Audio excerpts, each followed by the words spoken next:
Welcome to ஐஸ்வர்யம் filter. நம்ம வேங்க வாசலில் 2 நாளைக்கு முன்னாடி பூஜை போட்டோம்ல, அதோட இது வந்து இன்றைக்கி போர் போட்டோம்.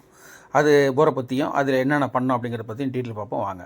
இப்போ பார்த்தீங்கன்னா வேங்க வாசலில் பண்ண போகிற வீட்டுக்கு வந்து நார்த்து ஈஸ்ட்டில் வந்து நம்ம ஃபைன் லொக்கேட் பண்ணி நம்ம வந்து போர் போட்டோம். ஃபஸ்ட்டு ஒரு 20 அடிக்கு 10 இன்ச்சு பைப்பு இறக்கணும். அதுக்கப்புறம் ஒரு 50 அடிக்கு 7 இன்ச்சு பைப்பு இறக்கணும். மொத்தம் 70 அடிக்கு இறக்கியிருக்கோம்.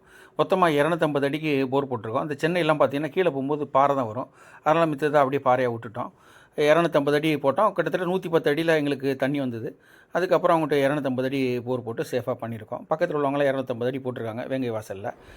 சென்னையில் ஒரு இடங்கள்லையும் ஒரு டெப்த்து போர் போடுவோம். சில இடங்களில் 60 அடி போடுவோம், ஒரு இடத்துல 100 அடி போடுவோம்.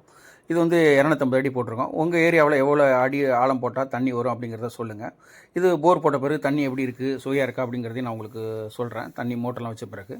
அதுக்கப்புறம் நாங்கள் அடுத்து கொட்டாய் போட்டு இப்போ கரண்ட்டுக்கு வெயிட் பண்ணுறோம். கரண்ட் வந்த பிறகு அந்த வேலையை ஆரம்பிச்சிடும். அதுக்கப்புறம் அந்த வேலையோட டீட்டெயில்ஸ் உங்களுக்கு அப்லோட். இந்த போரை வந்து குமரன் போர்வெல் தான் போட்டு கொடுத்தாரு. நல்லா பண்ணி கொடுத்தாரு. அவர்கிட்ட ஒரு 3-4 வண்டி இருக்குது. நல்லா தரமாக பண்ணி கொடுத்தாரு. நேரடியாக காண்டாக்ட் பண்ணோம். நியாயமான விலையில் பண்ணி கொடுத்தாரு. புதுசாக போர் போட்டு வீடு கட்ட போகிறவங்க நண்பர்களுக்கு இந்த வீடியோ ஷேர் பண்ணுங்கள். அவங்களுக்கும் பயன்படும். இதை அவரை காண்டாக்ட் பண்ணாக்க நியாயமான விலையில் பண்ணி கொடுப்பாரு. அவங்களுக்கும் பயனுள்ளதாக இருக்கும். நன்றி, வணக்கம். அடுத்த வீடியோவில் சந்திப்போம்.